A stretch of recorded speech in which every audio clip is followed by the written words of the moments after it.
If your Bible has a header, it has a topic line, mine does. Mine over verse 18 is this really great topic line. It's one that just gets you excited that, man, I can't wait to read these verses. God's wrath on unrighteousness. Oh, wait. Verse 18. For the wrath of God is revealed from heaven against all ungodliness and unrighteousness of men, who by their unrighteousness suppress the truth. So what is God's wrath revealed against? Ungodliness and unrighteousness. And whose ungodliness and unrighteousness? Men. One thing you'll see that's really common in the world, that people who claim to serve God, people who have no problem claiming that they don't serve God, is that they will say that they hate evil. They will say they hate injustice. They will say they hate wickedness. That is the easiest stance to take. No one takes the stance of, yeah, I'm unrighteous, I'm ungodly, I'm evil. No one takes that stance. Even the evil don't take that stance. But let me tell you, God is not simply taking a stance if he doesn't like evil, that he's just indifferent towards wickedness, that he's going to just let ungodliness happen, but he doesn't really like what he's seeing, is that his wrath is boiling towards it, that his justice is being held back by Jesus currently, and it's going to come down on its head. And why do I say it like that? Because men do not want you to think that way. They want to suppress the truth. They want to suppress the truth and tell you that you can just live however you want, you can do whatever you want, and that's okay. They want to suppress the truth and tell you that God doesn't care that much about wickedness of the world. I was speaking with someone the other day, and I was actually inviting them to my community group, and I was telling them, and they said, well, I want to come, but my husband doesn't believe in God. I said, well, that's fine. He could absolutely still come, and I would love to sit down with your husband and talk with him.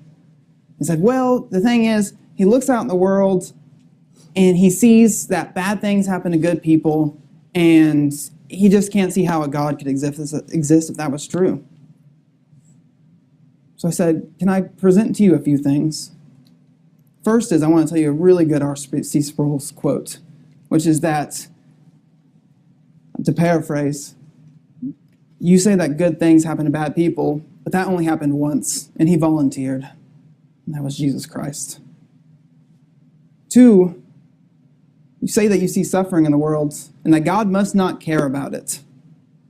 And as Tim Keller laid out at the Vertigras Forum, it may be cold comfort, but we know God's not indifferent to suffering, or else he wouldn't have come down and suffered for us. He wouldn't have taken a much worse suffering than you will ever take upon himself. He wouldn't have taken an eternity of hell on the cross. He wouldn't have taken the wrath of God laid out on top of him, on his shoulders to bear as his hands were pierced, if he was indifferent about suffering. And as I told her this, she started to say, you know what, maybe we'll come to community group sometime. But what it is her husband, the people in her life, are trying to suppress the truth by looking at God and saying, he doesn't care that much about suffering. He doesn't care that much about injustice. He doesn't care that much about wickedness. That's not true. It boils up his wrath. He is not going to let it stand forever. And the most common place he sees it, the only place he sees it, is in men. So I started to talk more with them, and I asked him, what do you see when you look out into the world?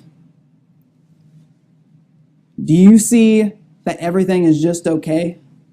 How far outside of the walls of Ecclesia do you have to go to see that things are not as they should be?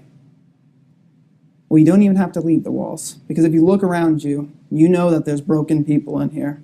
Even those who belong to Jesus now were once broken. You don't have to look far.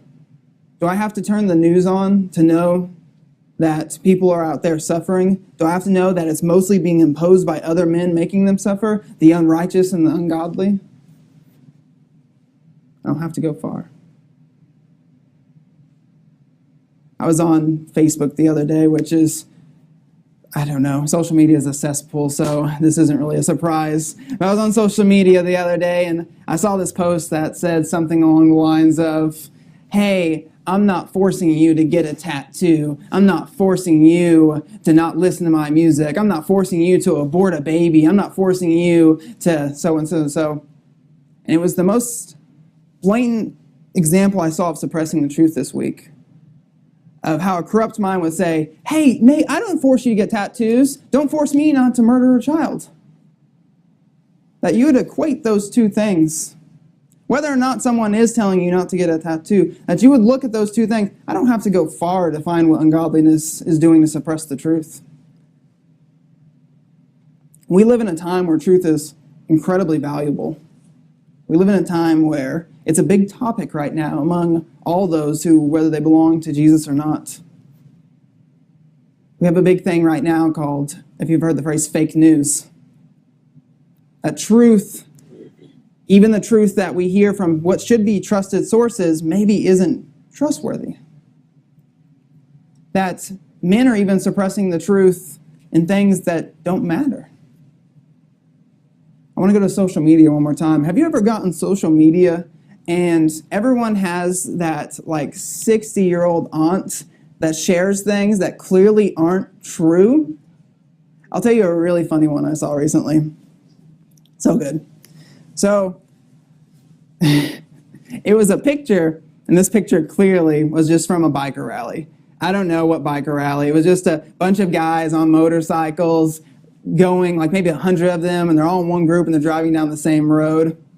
And someone said, this is the Bikers Against Injustice group or so, some silly name, and they're driving down to the border to help build the wall. And I'm not saying that maybe there's not bikers out there who have that feelings on that. And I'm not saying what my political opinion is on that. But what I am saying is that post was so clearly fake that this person can't decipher what they're looking at and have any kind of ability to say, you know what, this might not actually be real, and maybe I shouldn't share this for everyone to see. That truth is at a premium right now. You've probably been taught your whole life that if someone has a picture of something, that's evidence. That is proof that that happened. But I would challenge you that historians would say that the oral tradition that led to the Old Testament being written down is much more verifiable than what Chase Huggins can do to a picture to make you believe it's real. What any graphic designer can do. What I could probably do if you gave me a phone app in 5 minutes. And I'm the least technological savvy person in the room, potentially. The truth is at a premium. People are trying to suppress it. We try to suppress it in our own hearts. Let's move forward. Verse 19. For what can be known about God is plain to them. Plain to who? Who were we just speaking of? The ungodly and the unrighteous. For what can be known about God is plain to them? Because God has shown it to them. Have any of you in here ever heard the name Richard Dawkins? He's an atheistic biologist. He got really famous and became more prominent in the scene when he wrote a book called The God Delusion. It was, a New York Times bestseller kind of book. He wrote this book, and so he started getting interviewed a lot. He started going on, the talk show circuit. He started going on, podcasts, different videos, just again, interviewed all over the place. And one really famous interview he had was on, I believe it was on 60 Minutes, but I could be wrong about the location. But the interviewer, who's not necessarily a Christian, but trying to be unbiased as he interviews him, asked him, Richard, what are you going to do if you die and you wake up and you're before the judgment seat of God? And Dawkins, real boisterously, he puffs up his chest and says, I will say to God, God, not enough evidence. You didn't make it clear. You cannot hold me guilty. You didn't make it clear. But I want to challenge you today that Scripture proclaims that God has made it clear. that men suppress the truth, but they know it's the truth. Verse 20. For his invisible attributes, namely his eternal power and divine nature, have been clearly perceived ever since the creation of the world in the things that have been made, so they are without excuse.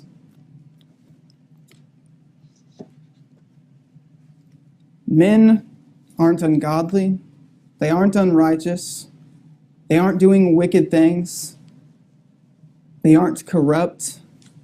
They aren't evil. Because, well, they just don't know if there's a God. Maybe it's just not clear. It's clear.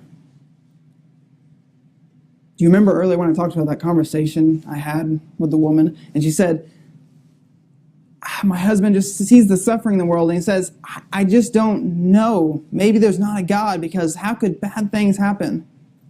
The reason you're upset that bad things happen is because you clearly know that they're not supposed to be that way. You know that men are not supposed to be evil. You know that we are not supposed to make each other suffer. Your heart knows that. Andy Bannister always says, and I really love it, I told this to Jake Gibson just the other day, that if someone's arguing with you and says, morals are subjective, maybe they are, maybe they don't exist, maybe there's good, maybe there's evil, just quickly reach in their hand, take their phone from them, and when they ask for it back, say, morals are subjective, you don't need this is mine now. No one believes that. No one lives that way.